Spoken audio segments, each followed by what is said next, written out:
মোক হাতত ধৰি কৈছিলে যে মামা এইবাৰ সমাজ অধ্যয়নৰ মেট্ৰিকৰ পেপাৰখন খুব টান হৈছে, মোক 10 নম্বৰ এক্সট্ৰা কৰি দিব লাগিব।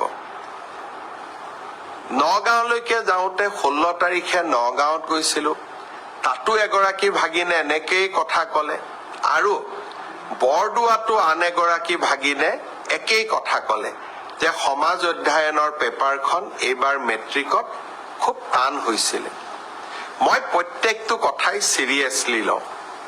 গুৱাহাটীত আহি সেবাৰ চেয়াৰমেনক মই সুধিলো যে সমাজ অধ্যয়নৰ পেপাৰখন সঁচাই টান হৈছিল নেকি।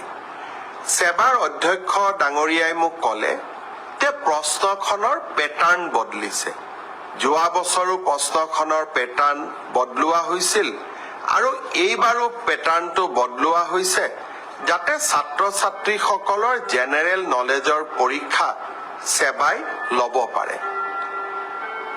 ব্যৱস্থাটো আদৰণীয়, কিন্তু যদি মোৰ ভাগিনবিলাকে আকৌ মেট্ৰিকত ফেইল কৰি যায় তেতিয়াহ'লে কেনেকৈ হ'ব? সেইটোতো হ'ব নোৱাৰে।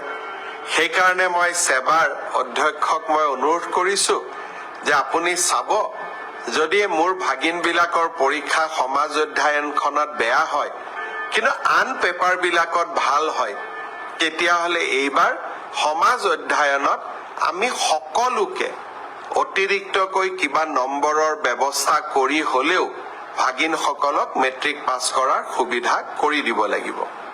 তেখেতে মোৰ অনুৰোধক বিবেচনা কৰিম বুলি প্ৰতিশ্ৰুতি দিছে, আৰু সেয়েহে ময়ো ভাগিনসকলক ক'ব খুজিছো যে সমাজ অধ্যয়নৰ কাৰণে আমি আৰু চিন্তা কৰিব নালাগে, সকলোৱে মিলি চেষ্টা কৰিব যাতে আমাৰ পৰীক্ষাটো আমি ভবাৰ দৰে নহ'লেও আমি যাতে কিছু হ'লেও অতিৰিক্ত নম্বৰৰ সুবিধা লাভ কৰিব পাৰোঁ।